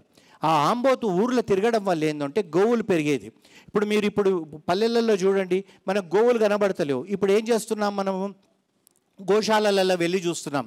ఓ గోవు గడ్డి పెట్టాలంటే పల్లెలలో కూడా దొరకలేదు. పల్లెలలో దొరికే గోవులు కూడా ఏంది మన యొక్క నాటు జాతి కాకుండా ఏ ఆస్ట్రేలియా బీడ్స్ లేకపోతే ఆఫ్రికాయో కనబడుతున్నాయి మనకి. ఎందుకంటే మనకు పాలు ఎక్కువ కావాలి, అమ్ముకోవాలి, డబ్బు చేయాలి, ప్రతిదీ మనం డబ్బు మీదనే మన కాన్సన్ట్రేషన్ అవుతుంది. అలా కాకుండా ఉండాలంటే ఇవన్నీ కూడా మనకు ఆ ఈశ్వరుడు మనకి ఈ కథలలో నేర్పిస్తున్నాడు. అందుగురించి ఏంది, ఎర్లీ మార్నింగ్ మనకి ఇప్పుడు 4 o'clockకే మనల్ని నిద్రలేవమంటాడు. చుక్కలు ఉన్నప్పుడే దీపం పెట్టమంటున్నారు. ఏంటిది, కార్తీక మాసంలో. ధనుర్మాసంలో కూడా అంతే, 4 గంటలకు లేచి నువ్వు అమ్మవారికి పూజ చేసుకొని పొంగల్ వండి నైవేద్యం పెట్టమంటున్నారు. మీరు అనొచ్చు, ఇంతకుముందు మీరు అన్నారు కదండి ఈ చలికాలంలోనే హార్ట్ అటాక్స్ వస్తాయి, ఆరోగ్యాలు బాగుండాయని. మరి ఎందు గురించి చలికాలంలోనే మనం స్నానాలు చేయాలంటే, ఇప్పుడంటే మనకు వేడి నీళ్ళు వచ్చాయి, కానీ పూర్వకాలంలో నదుల్లోకి వెళ్ళి, ఊరిలో నది ఉంటుండే, వాగు ఉంటుండే, స్త్రీ పురుషులు ఇద్దరు కూడా అక్కడ పోయి స్నానం చేస్తుండే. చల్లనీళ్ళల్లో చేయడం వల్ల మనలో వేడి అనేది ఉత్పత్తి అయ్యి మనకి ఏ రోగము లేకుండా మన ఆరోగ్యం సక్రమంగా ఉంటుందని చెప్పారు. ఇప్పుడు మనం ఏమైపోయాము, ఎంతమంది చేస్తున్నారు, చుక్కలు ఉన్నప్పుడే స్నానం చేసి దీపం పెడుతున్నారు. మనల్ని మనం ఆలోచించుకోవాలి. ఇది ఏది కూడా మన కొరకే మనం చేస్తున్నాం, పక్కింటి వాళ్ళ కొరకు చేస్తలేం. నేనే ఉన్నానండి, తిరుపతికి వెళ్ళాను, వెంకటేశ్వర స్వామి దర్శనం చేసుకొని నేను ఇంత పెద్ద చిట్టా తీస్తాను, స్వామి నా కొడుకుకి ఇది కావాలని, స్వామి నా బిడ్డకి ఇది కావాలని, నా మనమడికి ఇది కావాలి, నా మనమరాలకి ఇది కావాలని అంతే చెప్తాను. కానీ మా పక్కింటి ఆయన ఆరోగ్యం బాగాలేదండి, ఆయన కొరకు నువ్వు మంచిగా చూడు స్వామి అని అనను నేను. ఎందుకంటే నేను నా కొరకు చెప్తున్నప్పుడు నేను ఎందుకు సక్రమంగా ఉండకూడదు, నేను ఎందుకు నిజాయితీగా ఉండకూడదు, నేనే నా కొరకే ఆలోచిస్తున్నాను కదా. వెళ్ళాలి అక్కడికి 4 4కి స్నానం చేయడం. ఆ స్నానం చేయడం వల్ల ఏముంటుందన్నది మనకు అన్నీ నేర్పిస్తుంది. రామచంద్రమూర్తి 11,000 సంవత్సరాలు ఈ భూమి మీద నడియాడి మనకి ఏం నేర్పించాడంటే, గోదావరి నదిలో పంచవటిలో ఉన్నప్పుడు వారు బ్రహ్మముహూర్తంలో లేచి సీతమ్మ వారు, రాముడు, లక్ష్మణుడు ఆ నదికి వెళ్తుంటే ఆ నది దగ్గరికి వెళ్ళేటప్పటికి అక్కడ ఏనుగులు, పక్షులు అన్నీ కూడా వచ్చేది. అయితే ఏనుగు, మీరు ఒక్కసారి ఆలోచించండి, ఏనుగు తొండం అందులో పెట్టి నీళ్లు తీసుకోవాలంటే ఆ తొండం పెట్టి ఇట్లా పైకి అంటుంది, తొండం పెట్టి పైకి అంటుంది. కారణం ఏంటంటే ఏనుగు చర్మం ఎంత లావుగా ఉంటుంది, ఆ చర్మానికే చలి పెడుతుంది. పక్షులు నీళ్లు తాగడానికి వచ్చి ఎగిరిపోతున్నాయి, అంత చలి ఉంది. మరి అలాంటి చల్లగా ఉన్న నీళ్ళల్లో రాముడు, సీతమ్మ, లక్ష్మణుడు స్నానం చేసి సంధ్యావందనం చేశారు. మళ్ళీ మనకు వాల్మీకి మహర్షి మనకు యుద్ధకాండలో చూపెడతాడు, సుందరకాండలో చూపెడతాడు, బ్రహ్మముహూర్తంలోనే లేచేవాడు ఎవడు, రావణాసురుడు. బ్రహ్మముహూర్తంలో లేచిన రావణాసురుడు లేచిన వెంటనే వాడికి అప్పుడే సీతమ్మ వారు గుర్తొస్తుంది, కామంతో హృదయం అంతా పొంగిపోతుంది. మంచిగా పట్టు వస్త్రాలు ధరించేసి అత్తరు పూసుకొని అశోకవనంలో పోయి సీతమ్మ వారిని అనరాని మాటలు అంటాడు. అంటే అక్కడ వాల్మీకి మహర్షి మనకు చెప్పడు రావణాసురుడు చెడ్డవాడు, రాముడు మంచివాడు అని చెప్పేసి. ఈ 2 సన్నివేశాలలో నువ్వు ఏ బాటకు వెళ్తావో ఆ బాటకు వెళ్ళు. నువ్వు రావణాసురుడు లెక్క వెళ్ళాలంటే కొన్ని రోజులు సుఖపడతావు, ఆ తర్వాత రావణాసురుడు వంశమంతా కూడా నాశనం అయిపోయింది. మరి రాముడిలాగా ఉన్నావనుకో తరతరాలుగా తర్వాత కూడా యుగ యుగాల తర్వాత కూడా రామచంద్రమూర్తిని కీర్తించినట్టు నిన్ను కీర్తిస్తానంటారు. మనకు ప్రతి కథ మనకు నేర్పించేది ఇదేనండి. ఇందులోనే ఒకటి, మనం ఇప్పుడు కార్తీక మాసంలో దీపం పెడతారు అంటున్నాం కదా. మీకు అక్కడ ఒక చిన్న కథ ఉంది. అయితే ఒక ఇక్కడ ఇందులో కూడా కథలలో మనం ఇప్పుడు రోజు పేపర్లో చూస్తున్నట్టుగానే భార్య భర్త కాకుండా ఇంకోటి తోడు తిరగడము, భర్తను చంపేయడం, ఇట్లాంటి కథలే ఉంటాయి. ఇవి చెప్తూ మనకేం చెప్తున్నారంటే, నువ్వు ఇవి చేస్తే పాప విమోచనం అవుతుంది అట్లా అని చెప్పి ముందు ఈ చెడు పని చేసి ఇవి చేయకమంటలేరు. అయితే ఇందులో ఒకటి ఏంటంటే, అంటే ఒక వ్యక్తి ఇలాంటిగా తప్పుడు పనులు చేస్తే ఏమవుతుందో అంటే, అతని తండ్రే కొడుకు దుర్మార్గం పనులు చేస్తుంటే ఏమంటాడంటే, ఇట్లాంటివి చేయకు నాయన, నువ్వు ఇది మంచిది కాదు, నువ్వు సద్బ్రాహ్మణుడివి, నువ్వు ఇవన్నీ నేర్చుకున్నావు, నువ్వు నలుగురికి దానం చేయి, అది చేయి అంటే ప్రతిసారి కూడా నువ్వు గుళ్ళో దీపం పెడితే ఏం లాభం, మన ఇంట్లో దీపం పెట్టుకుంటే మనకు వెలుతురు వస్తుంది, నువ్వు నలుగురికి అన్నం పెడతావు, దానివల్ల ఏం లాభం, మన ఇంట్లో మనమే తినొచ్చు కదా, ఇట్లా అంత అతన్ని ఇరిటేట్ చేస్తుంటే అతను ఏమంటాడంటే, నువ్వు మూషికం అయిపోతావు అంటాడు. మూషికం అంటే ఏంది, మనందరికి తెలిసింది ఎలుక. ఆ ఎలుక ఏమైపోతుందో అంటే అది అక్కడక్కడ తిరిగి ఒక గుళ్ళో ఉంటుంది. ఆ గుళ్ళో ఉన్నప్పుడు ఏమవుతుందో అంటే, ఒక బ్రాహ్మణుడు, ఒక ఋషి లాంటి వ్యక్తి, ఋషులు ఎప్పుడు కూడా ఒక దగ్గర ఉండరు, వాళ్ళు ఏదో ప్రయాణం అవుతుంటే ఈ పాడుబడిన గుడి కనబడేటప్పటికి అతను ఏం చేస్తాడంటే అక్కడికి వచ్చేసి ఆ గుడినంతా శుభ్రమం చేసేస్తాడు. చేసిన తర్వాత అక్కడ ఒక దీపం ఉంటుందన్నమాట. ఆ దీపము మన ఇంట్లో కూడా చూడండి, కొండెక్కుతున్నప్పుడు అంటే నూనెంత అయిపోయిన తర్వాత అది చిన్నగా ఉంటుంది, అప్పుడు ఎర్రగా కనబడుతుంటుంది మనకు దీపం. అయితే ఈ ఎలుక ఏమనుకుంటుందంటే, ఇదేదో రేగిపండు లెక్క ఉందని చెప్పేసి ఆ దీపం దగ్గర పోయేటప్పటికి మూతి కాలేటప్పటికి ఆ ఒత్తిని ఇట్లా అంటది. ఒత్తిని ఇలా అనేటప్పటికి దీపం పెద్దగా అయిపోతుంది. ఆ దీపం పెద్దగా కావడం వల్ల ఈశ్వరుడికి కనబడుతుంది. ఈశ్వరుడు కనబడేటప్పటికి ఏమవుతుంది, దీపం పెట్టిన పుణ్యం దీనికి వచ్చి ఈ మూషికం పోయి మళ్ళీ మానవ జన్మ వస్తుంది. అంటే ఒక ఎలుక తెలిసి తెలియక దీపం పెడితేనే దానికి శాప విమోచనం అయితే మనకి ఎంత సంపదిస్తాడు ఆ ఈశ్వరుడు. కానీ ఆ దీపం పెట్టేటప్పుడు మనం ఆ శ్రద్ధతో పెట్టాలి. అంటే మనము, స్వామి నేను నీకు దీపం పెడుతున్నా, నాకు ఇది కావాలని కాదు, స్వామి నాకు ఈ అవకాశం ఇచ్చావు, ఈ జన్మలో నీకు దీపం పెట్టే అవకాశం ఇచ్చావు, ఎందుకంటే నేను కుక్క అయినాను అనుకోండి, నేను దీపం పెడతానా, పెట్టలేను, మళ్ళీ వచ్చే జన్మలో నేను ఏమవుతానో కూడా తెలియదు, ఈ జన్మలోనే నేను ఏం చేసినా చెయ్యాలి అన్న భావనతోటి మనం ఈ విధంగా చేస్తూ పోతుంటే మన జీవితాలలో తప్పనిసరిగా మార్పులు వస్తుంది. ఈ మార్పు దేనికి పోతుందండి అంటే, మనతోటి కాకదండి, మనం ముందు తరాలకు నేర్పిస్తాం. ఈరోజు మనము చూస్తున్నాము, ఇక్కడ హైదరాబాద్ సికింద్రాబాద్లో మీ అందరికీ తెలిసిందే ఉండవచ్చు, ఒక 10 సంవత్సరాల క్రితము ఫ్యామిలీ కోర్ట్ అనేది ఉంటుంది. ఇప్పుడు మనకు సివిల్ కోర్టు ఉంటుంది, క్రిమినల్ కోర్టు ఉంటుంది, అట్లాగే ఫ్యామిలీ కోర్టు ఉంటుంది. ఈ ఫ్యామిలీ కోర్టు 10 సంవత్సరాల క్రితము హైదరాబాద్ సికింద్రాబాద్లో ఒకటే కోర్టు ఉండే, ఇప్పుడు 6 కోర్టులు అయినాయి. అంటే ఈ ఫ్యామిలీ కోర్టులో ఏం కేసెస్ చేస్తారండి అంటే విడాకుల కొరకే ఉంటుంది. సివిల్ కోర్టులనేమో వారానికి 5 రోజులు పనిచేస్తుంది, క్రిమినల్ కోర్టు ఏమో వారానికి 6 రోజులు పనిచేస్తుంది, ఈ ఫ్యామిలీ కోర్టు మాత్రము వారానికి 7 రోజులు పనిచేస్తుంది. అంటే ఎంత అర్జెన్సీలు ఉన్నాయి ఈ విడాకుల గురించి చూడండి మీరు, అన్ని కేసెస్ పెరుగుతున్నాయి. కారణం ఏంటిదంటే, ఈ రోజులలో తల్లిదండ్రులు మర్చిపోతున్నారు, పిల్లలు అలాగే తయారవుతున్నారు. అందుగురించి పెద్దవాళ్ళు ఏం చెప్తారంటే, సీతమ్మ వారిని ఆదర్శంగా ఎందుకు తీసుకోవాలి అంటే, మీరు అక్కడ చూడండి, రామాయణంలో కూడా సీతమ్మ వారు ఉన్నారు, తర్వాత వేరే వాళ్ళు ఉన్నారు. మీరు అందులో చూసుకుంటే పంచకన్యలు అంటారు మనకు ఉదయం లేవగానే సుమంగలిగా ఉన్న ఒక స్త్రీ ఈ పంచకన్యలను గుర్తు చేసుకొని నిద్ర లేవాలంట. ఎవరండి ఈ పంచకన్యలు అంటే, అహల్య, సీతమ్మవారు, మండోదరి, తర్వాత తార, 5వ వ్యక్తి ఏమో ద్రౌపది. వీళ్ళని గుర్తు చేసుకోవాలంటారు. వీళ్ళ నుంచి మనం ఎంత నేర్చుకోవాలన్నది ఉంటుంది. మీకు అందరికీ తెలిసిందే అహల్య కథ. అహల్య ఒక పొరపాటు చేసింది, తెలిసే చేసింది, వచ్చినవాడు ఇంద్రుడు అని చెప్పే అతనితో కలిసింది. కానీ గౌతమ మహర్షి తనకు శాపం పెట్టి పశ్చాత్తాపం చెందేటట్టుగా చూశాడు, కానీ నువ్వు ఈ తప్పుడు పని చేసావు, నీకు విడాకులు ఇస్తున్నానంటలేడు. ఎందుకంటే మన యొక్క సంస్కృతిలో, మన సనాతన ధర్మంలో విడాకులు అనేదే లేదు. కానీ ఇప్పుడు ఏమైపోయింది, పెళ్ళైన వారం రోజులకు అవుతున్నాయి, పెళ్ళైన 15 రోజులకు అవుతున్నాయి, పెళ్ళైన 6 నెలలకు అవుతుంది, వాళ్ళు ఉంటారో ఉండరో అన్నట్టు అయిపోయింది. తల్లిదండ్రులు ఎలా అయిపోయారంటే, పెళ్ళయ్యే వరకు కూడా ఒక రకమైన ఆదుర్ద, పెళ్ళైన తర్వాత ఇంకో ఆదుర్ద, వీళ్ళు కలిసి ఉండరా అని. కారణం ఏంటంటే, మళ్ళీ ఇక్కడికి వచ్చేటప్పటికి తల్లిదండ్రులే. ఏంటంటే వాళ్ళకు మనం వెళ్ళేటప్పుడు, అత్తగారింటికి వెళ్ళేటప్పుడు మనం నేర్పుతలేం. మీరు చూడండి, ఈరోజు సంఘంలో మనం అందరం కూడా మంచిగా ఉండాలంటే మన ఇంటి పక్కన ఉన్న వ్యక్తి కూడా మంచిగా ఉండాలి, మన స్నేహితుడు మంచిగా ఉండాలి, మన బంధువులు మంచిగా ఉండాలి. అంతేగాని మనం ఒక్కరమే మంచిగా ఉంటామంటే మనం అరణ్యంలో ఉండాల్సిందే. వీళ్ళందరికీ కూడా ఏ సమస్యలు ఉండకుండా ఉండాలి. అది మనం ఆలోచించాల్సిందే. చిన్న చిన్న కథలేనండి మనకు స్ఫూర్తిదాయకం అవుతుంది. ఈ అంబరీషుడు గురించి మనం చెప్పుకున్నాం. మన పిల్లలకు నేర్పియాలి ఏమంటే ఏకాదశి నాడు ఉపవాసం ఉండాలి, ద్వాదశి రోజు పారాయణ చేయాలని. అది మనం నేర్పియగలిగితే, ఇప్పుడు ఏమంటున్నారు డాక్టర్లు, డిటాక్సేషన్ అంటున్నారు. ఏమండి ప్రతి 15 రోజులకు ఉపవాసం ఉండండి, పొట్టంతా క్లీన్ అవుతుందండి అంటున్నారు. డాక్టర్ చెప్తే వింటాం, కానీ మనం ఏకాదశి వ్రతం చేయాలంటే మనం వింటలేం. ఎందుకు కారణం? ఇది ఏదో పురాణ కాలము, ఇప్పుడు మోడ్రన్ అది కాదంటారు.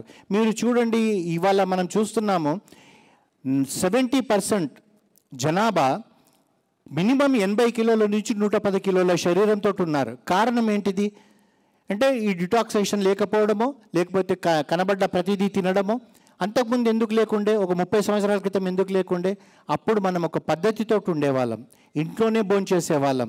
ఈ రోజులలో మీరు ఎక్కడన్నా ఏ స్ట్రీట్ కన్నా వెళ్ళి చూడండి, ఒక్క లైన్లో మీకు కర్రీ పాయింట్స్ ఎన్ని ఉన్నాయి. అతను ఏమేస్తున్నాడో, ఏమేస్తలేడో, ఏమొడుతున్నాడో మనకు తెలియదు. మన ఇంట్లో మానేసాం, ఫోన్ చేస్తాం, వాడు తెచ్చి ఇచ్చేస్తాడు, అదేదో తింటున్నాం, అయిపోతుంది. ఆరోగ్యం పోతుంది. తర్వాత నీకు నష్టమే అవుతుంది. డబ్బుగా ఎంత నష్టమవుతుంది? ఒక హాస్పిటల్కు మనం ఏదన్నా వైద్యం కొరకు పోతే హాస్పిటల్ గోడను ఇట్లా టచ్ చేస్తే 10 లక్షలు, 5 లక్షలు, 20 లక్షలు, 30 లక్షలు అవుతుంది. కానీ మనం ఏంటంటే శరీరాన్ని కాపాడుకోవాలనుకునే ఆలోచన లేదు. శరీరం కాపాడుకోవాలంటే ఏకాదశి వ్రతం చేయడము చాలా కంపల్సరీ. తర్వాత మనకి ఇప్పుడు ఈ కార్తీక మాసంలో మనం ప్రతి ఒక వెజిటేబుల్ వెండర్ దగ్గర పోయినామనుకోండి, మనకి ఎక్కడ చూడండి ఉసిరికాయలు కనబడతాయి. ఉసిరికాయలు ఇప్పుడే ఎందుకు వస్తాయండి అని అంటారు. అది ఔషధం. అంతేకాకుండా ఇప్పుడంటే మనకు ట్యాప్స్ ఉన్నాయి, మనకు నీళ్లు గండిపేట నీళ్ళు అనుకోండి, గోదావరి నీళ్ళు వస్తున్నాయి, అవి వస్తున్నాయి. పూర్వకాలంలో ఎలా ఉండేది? ప్రతి వాళ్ళకు కూడా ఊరిలో ఒక వాగు లాంటిది ఉండేది. నేను పుట్టి పెరిగింది ఓల్డ్ సిటీలో. మా మూసీ నదిలో కూడా స్నానాలు చేసేవాళ్ళు, అంత శుభ్రతతో కూడుకొని ఉంటుండే. అయితే అక్కడ అప్పుడు మరి ఈ వర్షాకాలంలో ఎక్కడెక్కడి నుంచో నీరు వచ్చేది. ఆ నీరు పొల్యూట్ అయినప్పుడు ఈ ఉసిరి కొమ్మలను తీసి ఆ నదులలో వేసేవాళ్ళు. ఆ నదులలో వేసేయడం వల్ల ఏమవుతుందో అంటే, మనం ఇప్పుడు చెప్తున్నాం కదా ఫిల్టర్ అవుతుందని. ఆ ఉసిరి కొమ్మల వల్ల మీకు వాటర్ అంతా కూడా ఫిల్టర్ అయ్యేది. మరి అప్పుడు ఇన్ని అనారోగ్యమైన సంఘటనలు మనకు కనబడేది కాదు. ఇప్పుడు మీరు ఎంత శ్రద్ధగా ఉన్నా కానీ అనారోగ్యమే ఎక్కువ అవుతుంది. ఈ విధంగా మనం చూసుకుంటే ప్రతిదీ ఒక సైంటిఫిక్ రీజన్ ఉంది. ఒక పక్కన మనకు మన సనాతన ధర్మం నేర్పించిందంతా కూడా ఇదే. ఇప్పుడు మనం హోమం చేస్తారు. హోమం చేసినప్పుడు ఇక్కడ అందరు కూర్చొని ఉంటారు. ఈ హోమం చేసినప్పుడు ఆ ఋత్వికులు వాళ్ళు ఎంత వేదాలు చదివి వాళ్ళు వేస్తారు. అందులో వేసేటి ఏముంది మీరు చూడండి. అందులో వేసేటి అన్నీ కూడా ఈ పొగ ఇక్కడంతా వచ్చేటప్పుడు ఆ పొగ మనం పీల్చుకోవడం వల్ల మన లోపల అనారోగ్యం అనేది అంతా కూడా పోయేది. కానీ ఇవన్నీ కూడా ఇప్పుడు మీరు చెప్తే ఒప్పుకోవచ్చు, ఒప్పుకోకపోవచ్చు. కానీ 70% 80% పీపుల్ ఒప్పుకోవడం లేదు. అంటే ఇక్కడే కాదండి, మన ఒక వ్యవస్థ అంతా కూడా ఈ మాదిరిగానే అయింది. కానీ కనీసం ఇప్పుడు మన ఇంట్లో పిల్లలకు నేర్పించడం మొదలు పెట్టాలి. ఇది చెయ్యండి, ఇది చేయకూడదని. వినరు పిల్లలు, ఎవరింట్లో అయినా వినరు, మా ఇంట్లో కూడా వినరు. కానీ మనం ఒక్కటికి 4 సార్లు చెప్పడం మొదలు పెట్టాలి. ఓ గుడికి ప్రదక్షిణకు ఎందుకు పోతామండి? మనం ప్రదక్షిణకు పోయినప్పుడు ఆ పరమేశ్వరుడిని ఏం ఆలోచిస్తాం, ఆ శ్రీహరిని ఏం ఆలోచించి ప్రదక్షిస్తాం? ఒకటే అనుకోవాలి, నాకు నువ్వు తప్పితే ఎవరు లేరు, నువ్వే నా ప్రపంచం, అందు గురించి నీ చుట్టూ తిరుగుతున్నాను నేను. నువ్వు ఏ మంచి చేసినా చెడు చేసినా నీదే భారం. ఇప్పుడు మన గుడికి ప్రదక్షిణ పోయినప్పుడు ఏం చేస్తాం? మనం చేయాల్సింది అదే. మీకు ఒక ఇన్సిడెంట్, చిన్న కథ లాంటిది చెప్తాను. ఒక తండ్రి తన కూతురుని తీసుకొని ప్రతిసారి గుడికి పోయేవాడు. ప్రతి శుక్రవారమో లేదా ప్రతి శనివారమో ఇలా వెళ్ళేవాళ్ళు, ప్రదక్షిణ చేసేవాళ్ళు. ఒకరోజు అమ్మాయి కొద్దిగా పెరిగిన కొద్దీ బుద్ధి వికసించినప్పుడు ఒకరోజు అంటుంది, నన్ను నెక్స్ట్ టైం నుంచి నన్ను గుడికి తీసుకురాకు, ఎందుకంటే నాకు ఇక్కడ రావడం ఇష్టం లేదు. అంటే ఏమైందమ్మా అంటాడు. అంటే చూడు నాన్న, అక్కడ చూడు, వాళ్ళు అక్కడ గుళ్ళో కార్నర్లో ముచ్చట పెడుతున్నారు. ఇంకో పక్కన చూడు, ఆ కాలేజ్కి నుంచి డుమ్మ కొట్టే అబ్బాయి అమ్మాయి ఆ చెట్టు కింద ముచ్చట పెడుతున్నారు. ఇంకోరు చూడు సెల్ ఫోన్ మాట్లాడుతున్నారు, ఇంకొకరు ఇంకేదో మాట్లాడుతున్నారు. ఇవి గుడికి వస్తారు ఎందుకు, నేను రాను అంటారనమాట. అంటే సరేనమ్మా, కానీ నువ్వు నెక్స్ట్ వీక్ మాత్రం ఒక్కసారి రా, ఆ తర్వాత నువ్వు మళ్ళీ ఇక గుడికి రాకంటాడు. ఆ గుడికి వచ్చినప్పుడు ఏం చేస్తాడంటే ఒక మూకుడు లాంటి దాంట్లో ఆయిల్ నెయ్యి పల్చగా చేసి పెడతాడు. పెట్టి అమ్మ నువ్వు లాస్ట్ టైం గుడికి రావడము నువ్వే అన్నావు కదా ఇంకా రానని చెప్పేసి, నువ్వు గుడికి ఇది లాస్ట్ టైం కనుక ఈ మూకుడులో ఉన్న నెయ్యితోటి 3 ప్రదక్షిణాలు చేయి, ఒక్క డ్రాప్ కింద పడకూడదు అంటాడు. అనేటప్పటికీ ఈ అమ్మాయి కూడా ఏమనుకుంటుంది, ఈ నెక్స్ట్ వీక్ నుంచి నాకు ఈ దరిద్రం ఉండదు, ఇవన్నీ చూడడం ఇంట్లోనే ప్రార్థన చేసుకుంటాను అనుకొని చాలా జాగ్రత్తగా ప్రదక్షిణ చేస్తుంది. అంటే ఒక్క డ్రాప్ కూడా పడదు. 3వ ప్రదక్షిణ అయినాక ఆ మూకుడు తీసి తండ్రికి ఇస్తే అతను ఏం చేస్తాడు, వెళ్ళి అర్చకుడికి ఇచ్చి స్వామి మీరు దీపానికి వాడండి అంటాడు. బయట అక్కడ గుళ్ళోనే ఒక దగ్గర కూర్చున్నాక అడుగుతాడు, అమ్మ ఇవాళ నీకు ఎవ్వరు కనబడలేదా, సెల్ ఫోన్లో మాట్లాడేవాళ్ళు, అమ్మాయి అబ్బాయి మాట్లాడుకునేవాళ్ళు, అత్తగారి మీద కోడల మీద అత్తగారు మాట్లాడకని వెళ్తే, ఏమో నాన్న నేను చూడలేదు, నా దృష్టి అంతా కూడా దీని మీదనే ఉందన్నారు.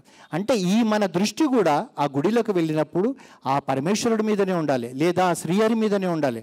అంతేగాని మనం చూడండి, ఇంకొక మీకు మన సైకాలజీ గురించి చెప్తాను. మనం తిరుపతికి వెళ్తామండి, ఆ 300 రూపీస్ టికెటో 10,000 రూపీసో ఏదో కొన్నాక మనం దర్శనం గురించి ఆలోచించాం. మనకు ఫస్ట్ అకామిడేషన్ దొరకదా, సరే అకామిడేషన్ దొరుకుతుంది. దొరికిన వెంటనే నేను చాలామందిని చూశాను, ఫస్ట్ వెళ్ళి బాత్రూంలో చూస్తారు శుభ్రంగా ఉన్నారా లేదా. అరే మీరు అక్కడ పోయి కాపురం పెడతలేరు, మీరు అక్కడ 2 సంవత్సరాలు ఉండలేరు, 1 సంవత్సరం ఉండలేరు, ఒక్కరోజు ఒక్క రాత్రి నీ దృష్టి అంతా ఎట్లా ఉండాలి. వెంటనే నేను స్నానం చేసేసి ఆ వైకుంఠ క్యూ కాంప్లెక్స్లోకి వెళ్ళిపోయి నా స్వామిని దర్శనం చేసుకోవాలనుకుంటాం. అక్కడ పోయినాక కూడా బయటకు వచ్చినాక నన్ను తోసేశారు, నాకు అది ఇవ్వలేదు, నాకు లడ్డు ఇవ్వలేదు, నీకు పాయసం ఇచ్చారు, ఇవి మనం కామెంట్ చేస్తున్నాం. మనం అంత దూరం పోయేదేంది, ఆ క్షణం కొరకు ఆలోచించాలి. దాని గురించే మోటివేషనల్గా మనకు ఎన్నో కథలు ఉన్నాయండి. ఒక గుళ్ళో ప్రతి వారం కూడా ఒక కళ్ళు లేని వ్యక్తి వచ్చి అతను ప్రదక్షిణ చేసి అక్కడ స్వామి దగ్గర నిలబడిపోతాడు. అతనికి కళ్ళే లేవు. అయితే ఇట్లనే నాలాంటి వాడు ప్రతి వారం నేను కూడా పోయి ప్రదక్షిణ చేసుకున్నాక ఒకరోజు క్యూరియాసిటీ కొరకు అనుకోండి, లేకపోతే అతన్ని కించపరచడానికి అనుకోండి, నేను అతని దగ్గరికి వెళ్ళి, నువ్వు ప్రతి వారం వస్తున్నావు కదమ్మా, నీకు కళ్ళే కనబడవు, నువ్వు స్వామిని ఎట్లా దర్శనం చేసుకుంటావు అంటే అతను అంటాడు, నేను చేసుకోకపోతే ఏముందండి, స్వామి నన్ను చేసుకుంటున్నాడు, నాకు ఇది చాలు అంటాడు. అది మనలో పెంచుకోవాలి. స్వామి మనల్ని చూస్తున్నాడా లేదా, ఆ గుడి చిన్నదే కావచ్చు పెద్దదే కావచ్చు. మనం ఎలా అయిపోయామంటే ఒక పిచ్చి పట్టినట్టు అయిపోతున్నాం మనం. అంటే అన్ని గుళ్ళు ఒకటే, క్షేత్రంలో దాని యొక్క వైబ్రేషన్స్ ఉంటే మనకు కావాల్సిందే. ఇప్పుడు మనం ఇక్కడనే పక్కనే బల్కంపేట ఎల్లమ్మ గుడి ఉంది. ఆదివారం వచ్చిందంటే పొలోమని పోతారు, కానీ మన ఇంటి పక్కన ఉన్న మైసమ్మ గుడికి పోవడానికి మనకు పోం. ఎందుకంటే అక్కడ లేదు, అమ్మవారు ఇక్కడే ఉందనుకుంటున్నాం. అక్కడే మనం పొరపాటు చేస్తున్నాం. నువ్వు ఇక్కడ వచ్చి లలిత సహస్రనామం చదివే బదులు మీరు నలుగురు ఇక్కడ మైసమ్మ గుడిలో లలిత సహస్రనామం చదివితే ఆ అమ్మకు కూడా ఆ శక్తి వస్తుంది. ఆ గుడిలో శక్తి రావడానికి కారణం ఏంది, పూజలు చేయడం వల్లనే. అంతేగాని పైనుంచి ఇట్లా వచ్చేసేసి మనకు సినిమాలలో చూపెట్టినట్టు కాదు. మన ఇల్లే ఒక క్షేత్రం కావాలి. మన ఇంటి క్షేత్రం ఎట్లయితుంది, మనం పూజా గదిలో కూర్చొని మనం యొక్క ప్రార్థన వల్లనే అది క్షేత్రం అవుతుంది. సరే మనకు అందరికీ తెలిసిందే, అందరికీ ఒక పూజా గది అవకాశం ఉండదు. 2 బెడ్రూమ్ ఫ్లాట్ 3 బెడ్రూమ్ ఫ్లాట్ ఉంటుంది. మన ఇంట్లో మధ్యలో కూర్చొని మీకు తోచిన నామస్మరణ చేయండి. నామ సంకీర్తన ఎంత చేస్తే అంత సరిపోతుంది. మీకు చిన్నగా చెప్తానండి, మీరు ప్రతిరోజు రామాయణం చదవాలంటే చాలామందికి వీలైతుంది, వీలు కాదు. నామరామాయణం అని ఉంటుంది, 108 స్టాంజాస్లో 7 కాండాలు అయిపోతుంది, 10 నిమిషాలు పడుతుంది. 108 స్టాంజాస్ చిన్నగా ఉంటుంది. శుద్ధ బ్రహ్మ పరాత్పర రామ అని అది చదివితే సరిపోతుంది. 10 నిమిషాలలో అయిపోతుంది. రామాయణం చదివిన పుణ్యం వస్తుంది. ప్రతిరోజు ఒక 10 సార్లు శ్రీరామ శ్రీరామ అని రాయండి. మనకు అది కూడా సరిపోతలేదు. మనం ఎంత సమయాన్ని వృధా చేసుకుంటున్నాం. అజమీనుడు అని చెప్పేసి దీంట్లో ఒక కథ ఉంది. ఒక సద్బ్రాహ్మణుడు, ఇందులో అన్ని ఇవే కథలు ఉంటాయండి. సద్బ్రాహ్మణుడు ఏమంటే అతనికి లేక 2 కొడుకులు పుడితే ఒక కొడుకు చనిపోతాడు, ఒక కొడుకు ఉంటాడు అజమీనుడు అని. ఇది మనకు భాగవతంలో కూడా వస్తుంది. ఈ అజమీనుడు పెరిగిన కొద్దీ గారాభంలో పెరిగేటప్పటికీ వాడికి అన్ని తప్పుడు అలవాట్లే వస్తాయి. వచ్చేం చేస్తాడంటే వీళ్ళ ఇంట్లో ఉన్న ఒక పని మనిషితోటే సంపర్కం పెట్టుకొని ఆ అమ్మాయిని పెళ్లి చేసుకుంటాడు. పెళ్లి చేసుకుంటే ఈ తల్లిదండ్రులు ఇలాంటి కొడుకుని కన్నామేమనమని చెప్పి వాళ్ళు చనిపోతారు. ఒకరోజు ఏమవుతుందంటే ఈ అమ్మాయి అయితే వీడి భార్య ఎవరైతే పని మనిషి ఉంటుందో చెట్టు మీద ఎక్కేదో తెంపడానికి పోయి ఎక్కి కింద పడి చనిపోతుంది. చనిపోయిన తర్వాత వీడికి ఎలా అయిపోతుందో అంటే వాడికి ఎవ్వరు కనబడరు, ఒక స్త్రీ కావాలంతే. చిన్న వయసుదా పెద్ద వయసుదా అని కాదు, కథలో ఎంత దుర్మార్గంగా ఉంటుందో అంటే కూతురుతోటే వాడు సంపర్కం ఏర్పరచుకున్న తర్వాత వాడికో ఇద్దరు పిల్లలు పుడతారు, మగపిల్లలు. అందులో వాడికి ఒక కొడుకు చనిపోతాడు, ఒక కొడుకుకు నారాయణ అని పేరు పెడతాడు. పెట్టిన తర్వాత వీడి వయసు పెరిగిపోతుంది. తర్వాత మనకేమవుతుంది, 60, 65, 70 లేకపోతే 80కో ఎప్పుడో ఒకప్పుడు మన గమ్యం చేరడానికి ఆ సమయం వస్తుంది. ఇతను వచ్చేటప్పటికి యమదూతలు వస్తుంటే భయపట్టి ఏం చేస్తాడంటే నారాయణ నారాయణ నారాయణ రక్షించు రక్షించు అంటాడు. అంటే కొడుకుని పిలుస్తున్నాడు. అయితే ఈ కొడుకు నారాయణని పిలుస్తుంటే ఆ కొడుకు వచ్చే లోపలే యమదూతలు వీని ప్రాణం తీసేస్తారు. యమదూతలు ప్రాణం తీసేయగానే ఏమిటంటే విష్ణుదూతలు వస్తారు. వచ్చి వాళ్ళు ఏమంటారంటే వీడిని మేము తీసుకుపోవాలంటారు. వాళ్ళంటారు వీలాంటి దుర్మార్గుడు ఒక మనిషితో సంపర్కం ఏర్పరచుకున్నాడు, కూతురుతో పెట్టుకున్నాడు, వీడిని నువ్వు తీసుకుపోవడం ఏందంటారు. లేదు మా స్వామి చెప్పాడు వీడిని తీసుకురావాలంటారు. అనేటప్పటికీ ఎందు గురించి అంటే చనిపోయేటప్పుడు నారాయణ అనే నామం పలుకుతే చాలు నీకు వైకుంఠం ప్రాప్తి జరుగుతుందని. అంటే వాడికి తెలియక ఒక్కసారి నారాయణ 3 సార్లు అంటేనే వాడికి వైకుంఠ ప్రాప్తి అయితే ఈరోజు మనం అంతా తెలుసుకొని మనమేం చేయాలి? అందుగురించి పెద్దలు ఏమంటారంటే మనం నిద్రపోయి రేపొద్దున సూర్యోదయం చూస్తామో చూడమో తెలియదు. అందుగురించే పడుకునేటప్పుడు 7 సార్లు ఓం నమ శివాయ ఓం నమ శివాయ అని 7 సార్లు అనుకోవాలి. లేచిన వెంటనే ఒక 11 సార్లు శ్రీహరి శ్రీహరి శ్రీహరి అని అనుకుంటే చాలు మనకు. ఎందుకంటే లేచిన తర్వాత మళ్ళీ రాత్రి వరకు మనం ఉంటామో ఉండమో తెలియదు. మనకి ఇవన్నీ నేర్పించారు, కానీ మనం ఇవన్నీ కూడా చేస్తున్నామా చేస్తలేమా అంటే మనం ఒకరికొరకు కాదు. ఇంతకుముందు నేను చెప్పినట్టు తిరుపతికి వెళ్ళి నా కొరకే నేను ప్రార్థన చేసుకుంటున్నాను కనుక నేను చెయ్యాల్సిందే. నేను చేయలేను అనుకోండి ప్రారంధం అనుకోవాలి. ఎందుకంటే ఇప్పుడు మనము వంట వండినప్పుడు అందులో కారం ఎక్కువ వేసినా నేనే తినాలి, ఉప్పు ఎక్కువ వేసినా నేనే తినాలి, సమపాలలో రుచిగా చేసుకున్నా నేనే తినాలి. నేను ఆలోచించుకోవాల్సింది ఏంటంటే రుచిగా చేసుకొని నా జీవితాన్ని సక్రమంగా పెట్టుకోవాలా, లేదా ఇవన్నీ పిచ్చిగా చేసుకొని నా జీవితాన్ని పాడు చేసుకోవాలా? దానికి అంతటికి ఏంటంటే మనకి ఈ యొక్క మన ఎంత అదృష్టం ఉంటే మనం సనాతన ధర్మంలో పుట్టాం. ఇప్పటికీ మీరు ఆలోచించుకోండి, ఈ విశ్వంలో ఎన్నో మతాలు ఉండొచ్చు. ఈ సనాతన ధర్మంలో ఉన్న మతం ఏంటి? మతం కాదు, మన సనాతన ధర్మం. ఇందులో మనకు అడుగడుగున మంచిగా నేర్పిస్తుంది, అడుగడుగున మనకు చేస్తుంది. మనం చూడండి, మనకి ఇన్ని పండుగలు ఎందుకండి అని అనొచ్చు మీరు. కానీ ప్రతి పండుగ వచ్చే ముందర మన ఇల్లు శుభ్రపరచుకుంటాము, మనం శుభ్రపడతాము, మనము ఇంటి ముందర మనం ముగ్గులు వేసుకుంటాము, తర్వాత స్వామికి పూలతో అలంకరించుకుంటాం. పూలతో అలంకరించుకున్నప్పుడు కూడా మనకేంటిది, మనకు ఆ యొక్క ఆనందం పొందుతాం. అంతేకాకుండా మనకు ఎవరికైనా సరేనండి, ఇప్పుడు ఎవరైనా గురువులు మీకు ఏదైనా మంత్రోపదేశం చేశారనుకుందాం, పంచాక్షరి కావచ్చు, అష్టాక్షరి కావచ్చు. మీరు ఎప్పుడు గుర్తుపెట్టుకోండి, పంచాక్షరి అష్టాక్షరి ఎవరైనా గురువులు ఇస్తే అవి అక్షరాలు కావు, ఒక దేవతనే మీకు ఇస్తున్నారు, ఒక దేవుణ్ణే మీకు ఇస్తున్నారు. మీరు దేవతను మీకు ఇచ్చినప్పుడు మీరు ఎలా ప్రవర్తించాలి? మీకు పుట్టిన బిడ్డ పుడితే మీరు ఎంతగా ప్రేమతో పెంచుతారో ఆ దేవతను కూడా ఈశ్వరుడు కావచ్చు, నారాయణుడే కావచ్చు, కృష్ణుడే కావచ్చు, ఏ మంత్రమైనా సరే దాన్ని మనం అంతగా పెంచుకోవాలంటే ఏంది, మనం అనుక్షణం కూడా నామస్మరణ చేస్తూ ఉండాలి. ఎక్కడ బస్సులో పోతున్నా నామస్మరణ చేసుకోవాలి, లేదా ట్రైన్లో పోతున్నా నామస్మరణ చేసుకోవాలి, కూర్చున్నప్పుడు నామస్మరణ చేసుకోవాలి. ఇది ఒక్కటే మనకు మిగిలింది. అందుగురించి ఏమంటారంటే మీకు భాగవతంలో పరీక్షిత్ మహారాజుకు శాపం పెడతారు, నిన్ను తక్షకుడు 7వ రోజు నిన్ను కాటేసి చంపేస్తాడని. అతను దిగులు పడిపోతాడు, ఇంకా నేను బతికేది 7 రోజులే, నేను ఇంతవరకు అంటే అంతవరకు అతను మంచి చేసినా కానీ ఇంకా నేను ఎక్కువ ఉంటానేమో, ఇంకా మంచి చేయాలనుకున్నాను, నేను అప్పుడే చనిపోతానా అనుకుంటాడు. శుక మహర్షి వస్తే అతనితో అంటాడు, స్వామి నేను 7 రోజులే బతుకుతాను, ఈ 7 రోజుల్లో నన్ను ఏమి చేయగలుగుతానంటాడు. పిచ్చివాడ, 7 రోజులు నీకు ఎక్కువ, ఒక్క గడియ చాలు అని భాగవతంలో కూడా ఈ అజమీనుడు కథ చెప్పి నారాయణ అంటే నీకు జీవితం మోక్షం కలుగుతుంది. 7 రోజులలో నువ్వేం నేర్చుకుంటావంటే భాగవతం అంతా కూడా సప్తాహంలో నేర్పిస్తారు. ఆ విధంగా మనం ప్రతిదీ నేర్చుకోవాలండి. మన జీవితం మన కొరకే, మనతో పాటు వచ్చేది ఏది రాదు. మనం వెళ్ళిన రోజు మనతోటి వచ్చేది ఎవ్వరూ రారు.